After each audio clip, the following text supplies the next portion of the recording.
Hello friends, स्वागत है आपका हमारे YouTube channel GKGS study point में। तो भाई कैसे हैं आप सभी? आई होप आप सब अच्छे होंगे, आपकी तैयारी काफ़ी अच्छी चल रही होगी। तो आज हम आपके लिए लेकर के आ गए हैं सामान्य हिंदी के कुछ महत्वपूर्ण प्रश्न जो कि आपके एग्जाम के लिए काफ़ी इंपॉर्टेंट है और बार बार यहाँ से आपके एग्जाम में क्वेश्चन पूछे जाते हैं। तो भाई प्लीज़ वीडियो को लास्ट तक वॉच कीजिएगा।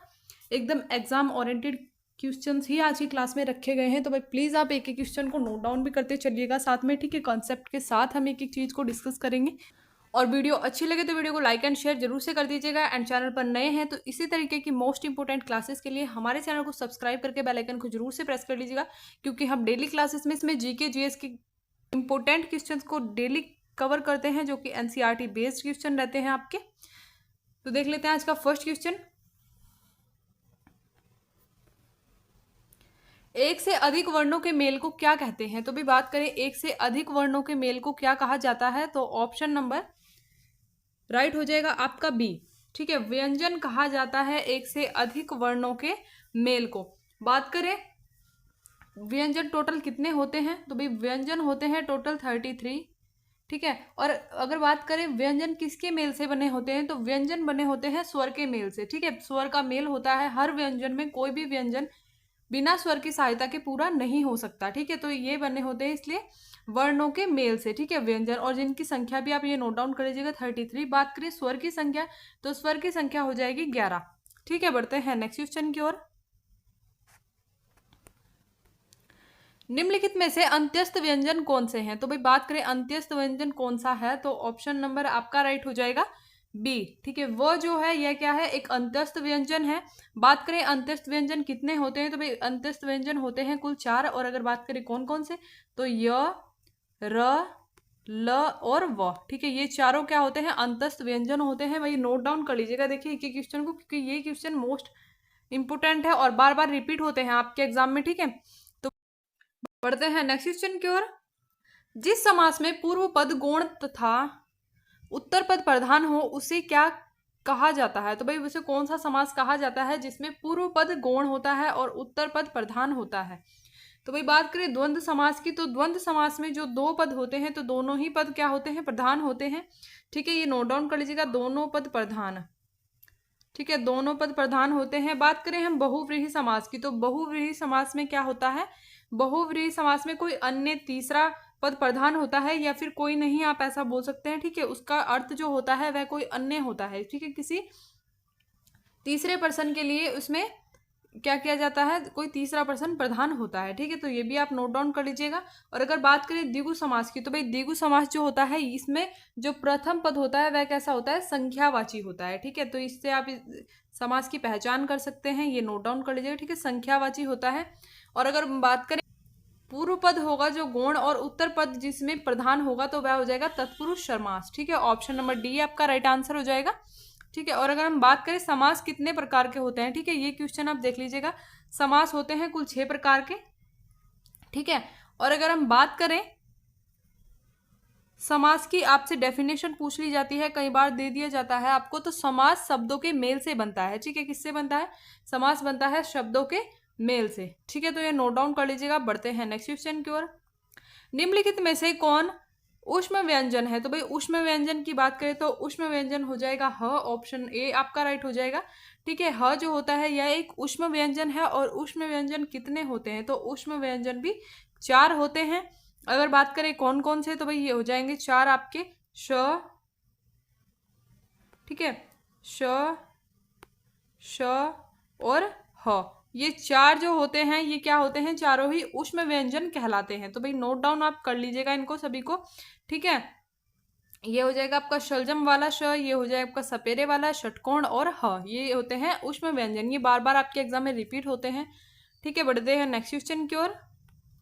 जो शब्द दो वाक्यांशों शब्दों और वाक्य को जोड़ने का कार्य करता है वह क्या है? तो भाई बात करें जो शब्द होता है दो वाक्यांशों शब्दों और वाक्य को जोड़ने के लिए कार्य करता है तो उसे क्या कहा जाता है, समुच्चय बोधक, ठीक है, समुच्चय बोधक कहा जाता है। बात करें अगर हम क्रिया विशेषण की, तो क्रिया विशेषण क्या होगा, जिसमें किसी क्रिया की विशेषता बताई जाती है, किसी क्रिया के बारे में बात होती है।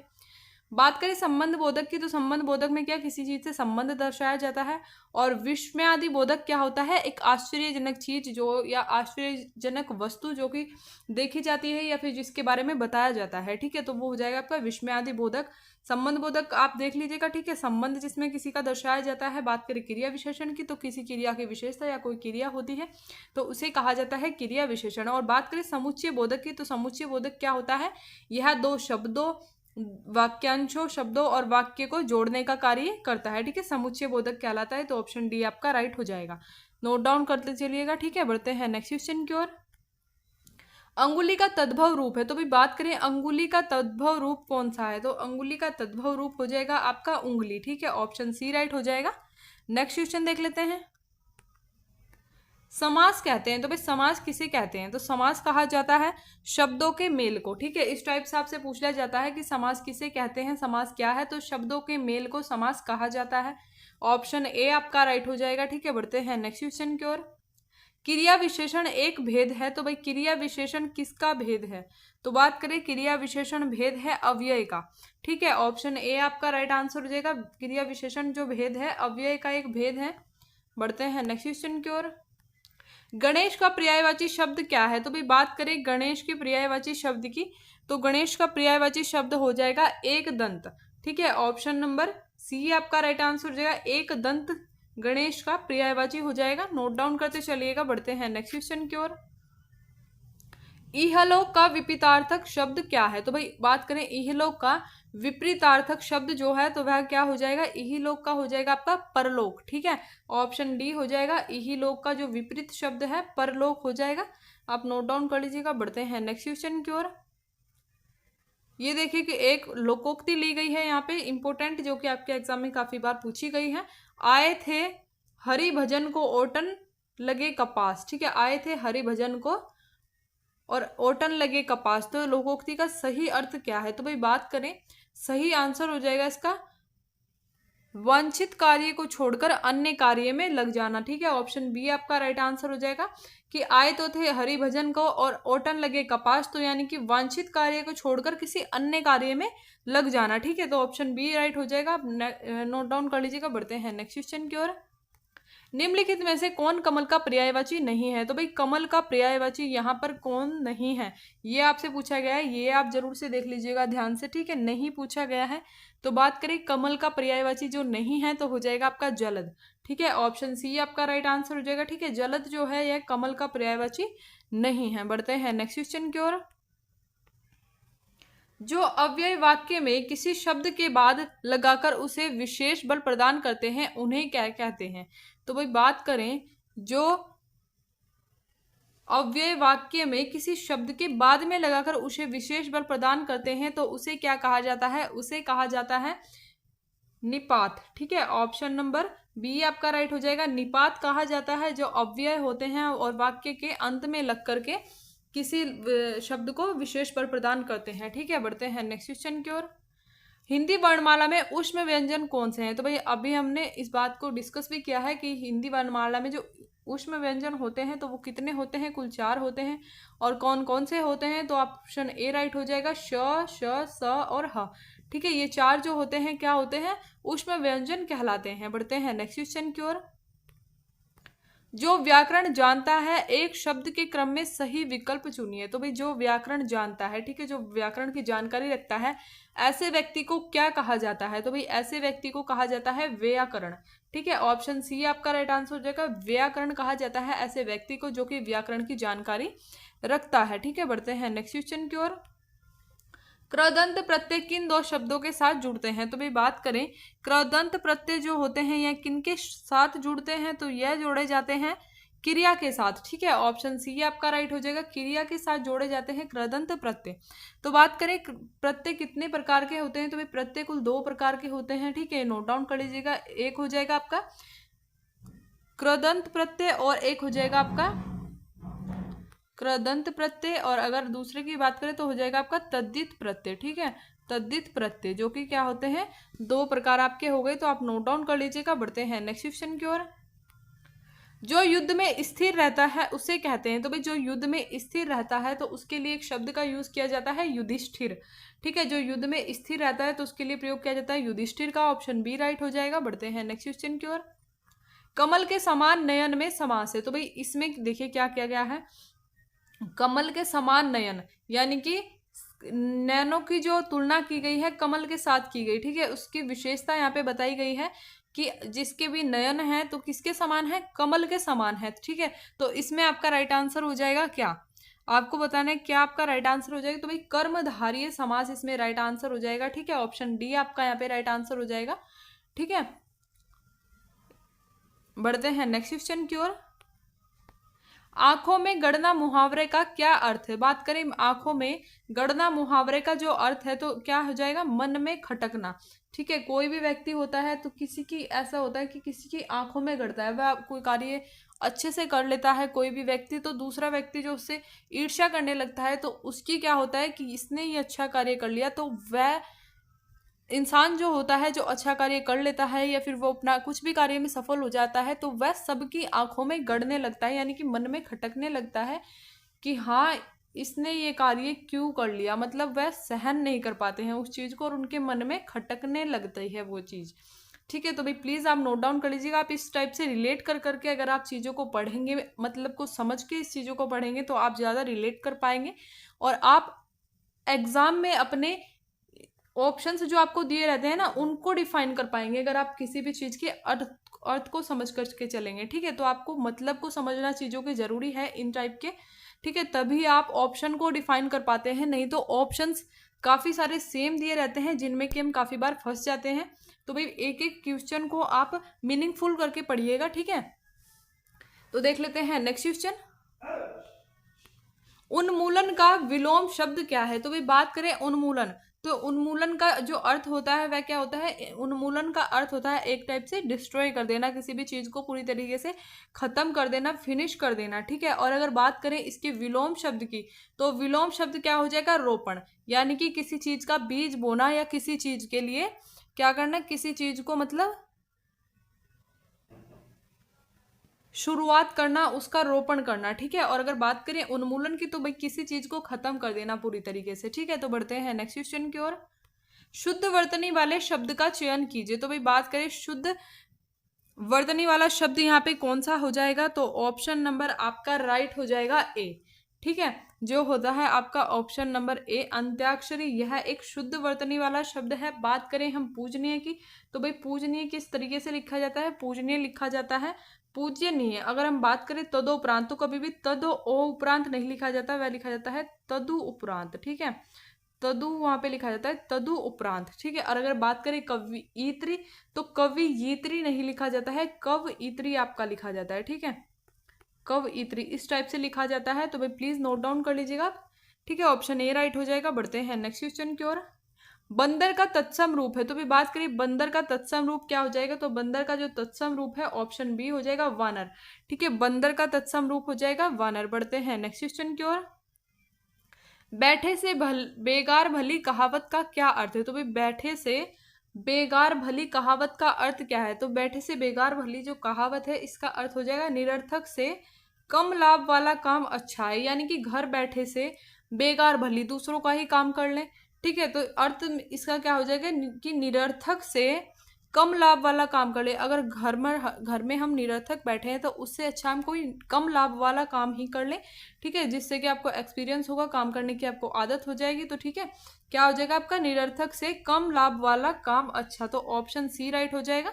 नोट डाउन कर लीजिएगा। बढ़ते हैं नेक्स्ट क्वेश्चन की ओर। य र ल व व्यंजनों को क्या कहा जाता है। तो भी बात करें ये जो चार व्यंजन है इनको क्या कहा जाता है, अनुस्वार, ऊष्म व्यंजन, अंत्यस्थ व्यंजन या फिर कोई नहीं। तो ऑप्शन नंबर सी आपका राइट हो जाएगा। अंत्यस्थ व्यंजन जो है य र ल व कहलाते हैं। ठीक है, और अगर हम बात करें कितने होते हैं तो भाई ये चार होते हैं संख्या में।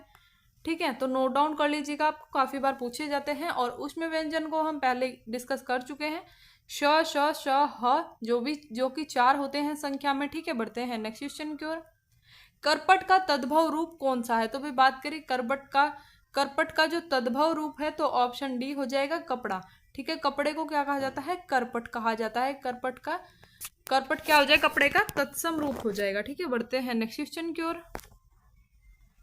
निम्नलिखित में से सकर्मक क्रिया का वाक्य है, तो भाई बात करें सकर्मक क्रिया का वाक्य कौन सा हो जाएगा। तो बात करें मंदाकिनी सोती है, तो भाई सोना हो जाएगा आपका अकर्मक। ठीक है, बात करें पक्षी आकाश में उड़ते हैं, तो यह कोई ऐसी क्रिया नहीं है। ठीक है, बात करें बालक खिलौना पाकर हंसता है, तो भाई खिलौना पाकर हंसता है। ठीक है, ये हो जाएगा आपका पाकर, तो खिलौना पाकर हंसता है, यह भी कोई ऐसी क्रिया नहीं है। अगर बात करें सकर्मक क्रिया की, तो इसमें देखेगा बालिका निबंध लिख रही है। ठीक है, वह लिख रही है, क्रिया को कर रही है और सकर्मक क्रिया को कर रही है। ठीक है, तो ऑप्शन बी यहाँ पे आपका राइट आंसर हो जाएगा, नोट डाउन कर लीजिएगा। बढ़ते हैं नेक्स्ट क्वेश्चन की ओर। नाक का बाल होना मुहावरे का अर्थ क्या है, तो भाई बात करें नाक का बाल होना मुहावरे का क्या अर्थ है, तो ऑप्शन नंबर बी आपका राइट आंसर हो जाएगा, अधिक प्रिय होना। ठीक है, नाक का बाल मुहावरे का अर्थ हो जाएगा अधिक प्रिय होना, ऑप्शन बी राइट हो जाएगा। नेक्स्ट क्वेश्चन देख लेते हैं। कवित्री का संशोधित रूप क्या है, तो भाई बात करें कवित्री का जो संशोधित रूप है या फिर जो सही रूप है, तो ऑप्शन नंबर डी हो जाएगा कवित्री। ठीक है, कवित्री इसका संशोधित रूप हो जाएगा कवित्री का, तो ऑप्शन डी हो जाएगा। नेक्स्ट देख लेते हैं। निम्नलिखित में से कौन सा रात्रि का पर्यायवाची नहीं है, तो भाई बात करें रात्रि का पर्यायवाची शब्द नहीं है, तो कौन सा हो जाएगा आपका रजनी जो है रात्रि का पर्यायवाची है। ठीक है, बात करें विभावरी, यह भी पर्यायवाची है रात्रि का, और निशी भी रात्रि का पर्यायवाची है। लेकिन बात करें समीर, तो यह रात्रि का पर्यायवाची नहीं है, लेकिन यह किसका पर्यायवाची है, समीर होता है वायु का पर्यायवाची। ठीक है, तो ये आप नोट डाउन कर लीजिएगा, समीर हो जाएगा वायु का पर्यायवाची, तो ऑप्शन बी यहाँ पे भी राइट हो जाएगा। नेक्स्ट देख लेते हैं। निम्नलिखित में से किसी वाक्य में सकर्मक क्रिया है, तो भाई किस वाक्य में यहाँ पर सकर्मक क्रिया है, तो बात करें सकर्मक क्रिया हो जाएगी आपकी ऑप्शन नंबर बी। ठीक है, बच्चे छत पर पतंग उड़ा रहे हैं। ठीक है, बच्चे छत पर जो पतंग उड़ा रहे हैं, यह क्या हो जाएगी सकर्मक क्रिया है, एक तो ऑप्शन बी हो जाएगा। नेक्स्ट देख लेते हैं। शब्द अन्वय का संधि विच्छेद क्या है, तो भाई बात करें शब्द अन्वय का संधि विच्छेद क्या है, तो ऑप्शन नंबर ए आपका राइट आंसर हो जाएगा अनु जमा अय। ठीक है, अनुधन अय जो है यह हो जाएगा अन्वय शब्द का संधि विच्छेद। ठीक है, बढ़ते हैं नेक्स्ट क्वेश्चन की ओर। कलेजे पर सांप लौटना मुहावरे का क्या अर्थ है, तो भी बात करें कलेजे पर सांप लौटने का मुहावरे का अर्थ हो जाएगा ईर्ष्या से जल उठना। ठीक है, ईर्ष्या से जल उठना, कलेजे पर सांप लौटना मुहावरे का अर्थ होता है। बढ़ते हैं नेक्स्ट क्वेश्चन की ओर। स्थावर का विलोम शब्द क्या है, तो भाई स्थावर की बात करें तो स्थावर का जो विलोम शब्द है तो हो जाएगा जंगम। ठीक है, ऑप्शन डी हो जाएगा यहाँ पे, जंगम जो है स्थावर शब्द का विलोम शब्द हो जाएगा। बढ़ते हैं नेक्स्ट क्वेश्चन की ओर। उत्पत्ति के आधार पर शब्द के कितने भेद होते हैं, तो भाई उत्पत्ति के आधार पर शब्द के कुल भेद होते हैं 4। ठीक है, 4 भेद होते हैं, और बात करें कौन कौन से, तो भाई उत्पत्ति के आधार पर शब्द के कौन कौन से 4 भेद होते हैं, तो आप नोट डाउन कर लीजिएगा। तत्सम, तद्भव, देशज और विदेशज। ठीक है, तत्सम, तद्भव, देशज और विदेशज, ये 4 जो हो जाएंगे शब्द के प्रकार हो जाएंगे या शब्दों के भेद हो जाएंगे, तो नोट डाउन कर लीजिएगा। बढ़ते हैं नेक्स्ट क्वेश्चन की ओर। निम्न में से रूढ़ शब्द कौन सा है, तो भी बात करें रूढ़ शब्द की, तो रूढ़ शब्द कौन सा है, तो ऑप्शन डी हो जाएगा आपका वैभव। ठीक है, वैभव शब्द जो है यह एक रूढ़ शब्द है। तो भाई ये थे आज के हमारे कुछ इंपॉर्टेंट क्वेश्चन। आई होप आपको वीडियो अच्छी लगी होगी। वीडियो अच्छी लगी तो वीडियो को लाइक एंड शेयर जरूर से कर दीजिएगा, और अगर चैनल पर नए हैं तो भाई इसी टाइप की इंपॉर्टेंट क्लासेस के लिए हमारे चैनल को सब्सक्राइब करके बेल आइकन को जरूर से प्रेस कर लीजिएगा, जिससे आपके पास हमारी डेली वीडियो की नोटिफिकेशन टाइम से पहुंच जाए। और भाई अगर आपकी कोई भी क्वेरी है या फिर आप किसी भी सेपरेट टॉपिक पर क्लास चाहते हैं तो आप हमें कमेंट करके बता सकते हैं, और आपको हमारी क्लासेस कैसी लग रही हैं तो भाई ये भी आप कमेंट करके जरूर से बताइएगा आपके लिए कितनी हेल्पफुल रही है आप सभी क्लासेस। और अगर आपने हमारी जीके जीएस की क्लासेस नहीं देखी हैं तो भाई प्लीज़ चैनल पे जाकर के वो क्लासेस जरूर से देख लीजिएगा, क्योंकि एकदम एग्जाम ओरिएंटेड क्वेश्चन सभी क्लासेस में रखे गए हैं और काफ़ी हेल्प आपको वहाँ से मिलने वाली है। तो भाई प्लीज़ जाकर के देख लीजिएगा, और चैनल पर नए हैं तो चैनल को सब्सक्राइब करके बेल आइकन को जरूर से प्रेस कर लीजिएगा, जिससे आपको डेली क्लास की नोटिफिकेशन टाइम से पहुँच जाए। Thanks for watching this video.